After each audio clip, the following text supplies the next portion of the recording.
जब महाभारत का युद्ध आरंभ होने वाला था, तब दुर्योधन और अर्जुन श्री कृष्ण के पास सहायता लेने के लिए पहुंचे।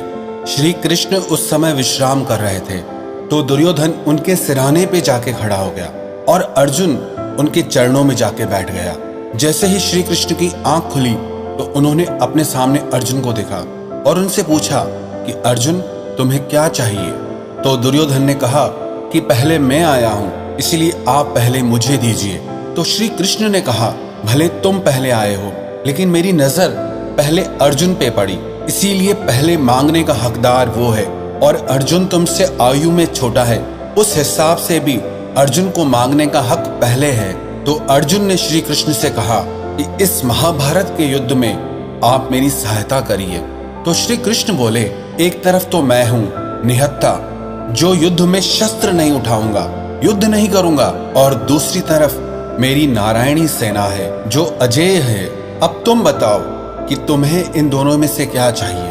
तो अर्जुन ने कहा कि मुझे सिर्फ आप चाहिए, सिर्फ आपकी जरूरत है। दुर्योधन मन ही मन खुश हो गया कि एक निहत्थे व्यक्ति को लेकर के ये अर्जुन क्या कर लेगा, और ये अच्छा हुआ कि नारायणी सेना मुझे मिल गई, और वो बहुत खुश होकर वहां से चला गया। तो श्री कृष्ण ने अर्जुन से पूछा कि अर्जुन, तुमने नारायणी सेना को छोड़कर मुझे निहत्थे को क्यों चुना? अर्जुन ने कहा, मुझे आप पर इतना विश्वास है कि ऐसी एक तो क्या, 1000 नारायणी सेना मिलकर भी आपके सामने टिक ही नहीं सकती। ऐसा ही विश्वास हमारे मन में परमात्मा के लिए, अपने रब के लिए, अपने खुदा के लिए हो जाएगा कि दुनिया की 1000 मुश्किलें मिलकर भी मेरे उस रब के आगे, मेरे खुदा के आगे, मेरे परमात्मा के आगे टिक ही नहीं सकती। तो विश्वास रखना, दुनिया की बड़ी से बड़ी मुसीबत भी आपका कुछ नहीं बिगाड़ सकती। एक प्रसंग महाभारत का और है। महाभारत का युद्ध चल रहा था।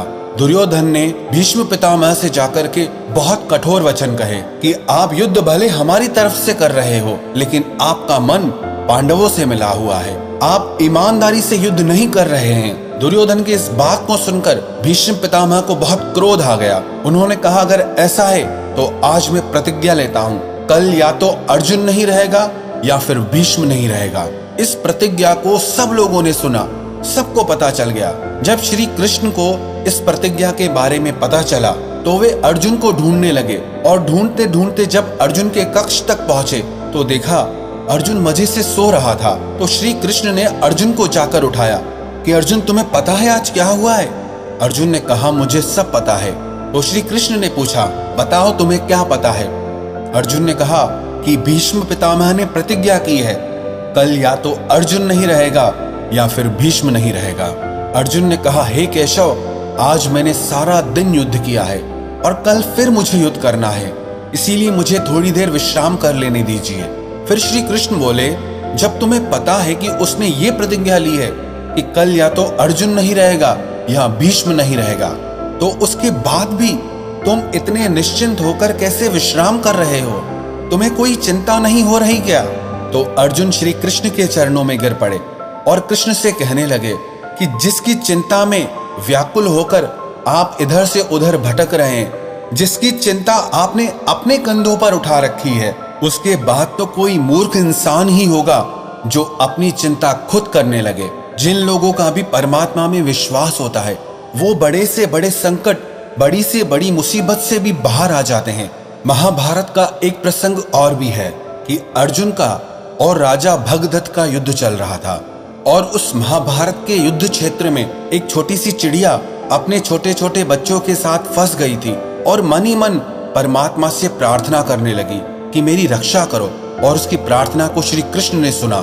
राजा भगदत्त एक विशाल हाथी पर बैठा हुआ था, और जब अर्जुन राजा भगदत्त से युद्ध कर रहा था तो अर्जुन का तीर उस हाथी के गले में बंधे बड़े से घंट पे जाके लगा, और वो विशाल काय घंट उन चिड़ियाओं के ऊपर जाकर गिरा, और सारा दिन वहां पर घमासान युद्ध होता रहा। हजारों लाखों योद्धा मरते गए, और जब उस दिन युद्ध की समाप्ति हुई तो श्री कृष्ण अर्जुन को उस घंट के पास में लेकर आए और अर्जुन से उस घंट को उठाने के लिए कहा। जब अर्जुन ने उस घंट को उठाया तो उस घंट के नीचे वो चिड़िया अपने बच्चों के साथ सुरक्षित बैठी हुई थी।